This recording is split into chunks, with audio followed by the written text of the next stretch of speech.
27 September 2024 saya bahas untuk XAUUSD. Kita ngomongin XAUUSD secara daily ya, teman-teman sendiri bisa perhatikan ya. Daily strong, bullish, nggak ada lagi halangan dan lain sebagainya. AIUEO nggak ada. Bullish, keep bullish. Bahkan dari awal minggu conviction saya bullish, jarang banget, bukan jarang, malah nggak ada saya di mapping share untuk sell, kecuali mungkin impromptu ketika lagi di siang atau sore hari. Dan bullish ini akan terus berlanjut. Target kalau misalnya kita ngeliat di sini kan PDH PDL-nya lumayan ya. PDH ada di 2685 dan previous daily low-nya ada di 2654. Harga sekarang di 2673. There's a big chances kalau misalnya dia akan ngehit ke 2685 dulu. Jadi kita let's see aja. Harapannya sih dia bisa close bearish ya. Kalau misalnya teman-teman mau berharap dia bisa strong below. Dan sekarang kita balik ke Owanda, kita ngomongin di H4. Teman-teman juga pasti akan lihat hal yang sama. Ini beberapa zone yang sudah saya patok. Saya hapus dulu beberapa ini biar nggak begitu pusing teman-teman lihatnya. Ya, nanti kita baru gambarkan lagi di H1. Ya, ini strong up and running. Ya, ini strong up and running. Kalau misalnya kita ubah menjadi garis, the highest level untuk close-nya dan the lowest level untuk close-nya ada di sini. Highest ada di 2677, sekarang harga di 2673 ya. 2677.5, lalu lowest-nya ada di 2668. Ini untuk H4. Kita bisa perhatikan up and down-nya ada di area ini aja. Memang ada LQ grip yang lumayan, di sini dia ngambil 2685 ya. Dan di bawahnya ini adalah ngambil PDL ya. Ya, di 2654. Dia ngambil di sini PDL-nya. Jadi kita bisa perhatikan untuk pergerakannya, seandainya dia masih bergerak atau masih berada di dalam sideways ini, dia nggak berhasil break 2677 dalam closingan H4-nya, maka dia masih akan up and down di area 2677 2668. Nah, kita ngomongin di H1, area tempat kita nge-trade. Saya akan marking beberapa zone yang lumayan signifikan. Hapus. Pertama kita harus lihat dulu pembentukan yang terjadi. Teman-teman bisa ngeliat up, drop signifikan, up dan drop lagi, lalu di sini candlestick satu bergerak lumayan signifikan. Ya, momentum, candlestick momentum, hit strong, ya akan nge-retest beberapa zone di atasnya. Pertama retest di mana? Di sini. Ya, kedua retest di mana nanti? Di sini. Ini adalah zone yang saya akan pantau untuk area sell-nya. Sell-nya apakah bisa sell ditahan? No, nggak bisa sell yang hold ya. It's just another scalping momentum. Nggak akan pernah bisa lah. Masih belum bisa kalau saya ngomong. 2676, 2678, this is the first one. Lalu next-nya tentu di 2685 sampai di bawahnya 2682 atau 2683 nih kalau saya bisa bulatin. Ya, 2683. This is the places yang saya akan manfaatkan untuk entry sell. Dua kali, jadi atas 2676 2678 lalu 2682 2685. It's actually the same sama seperti kemarin ya teman-teman, ketika kita on news.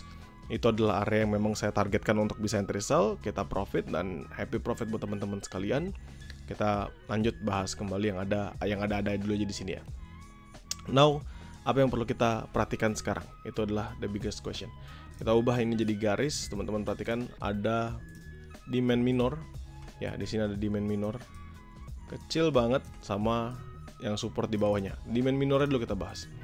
Demand minornya ada di berapa sih? Kalau misalnya teman-teman perhatikan, ambil sampai LQ grab-nya aja paling bawah. Maka kita bisa temukan ini demand minor ada di 2669.5 sampai bawahnya ini ada di 2666 atau 2669 2666. Kalau misalnya kita ambil atas dan bawahnya itu sampai di 2668. Jadi kisaran 2670 2668. Ya, itu demand minornya. Dengan ada big potential dia akan ngambil LQ grab ke 2666. Artinya apa ya? Kalau misalnya nanti dia drop kembali, ini adalah salah satu area yang bisa kita manfaatkan untuk masuk nge-buy. 2669.5 ya, bulatin 2670 juga nggak apa-apa, 2670 ke 2668.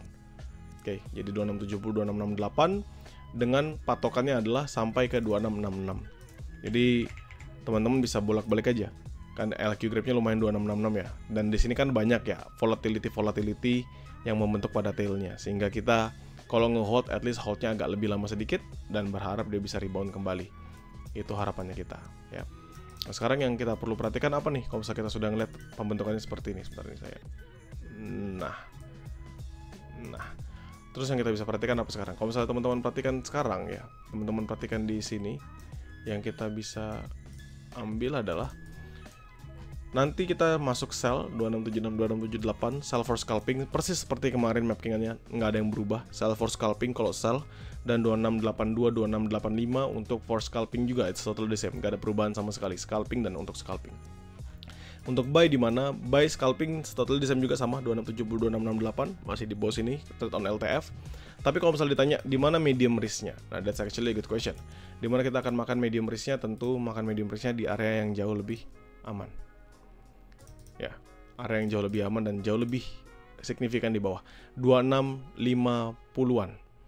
Ya, kalau misalnya saya buatin sini 2660 lah ini. 2660, ini kan 2659927 kan, dengan 2656. Ini kan lumayan lebar. Jadi sebenarnya 2657 2660.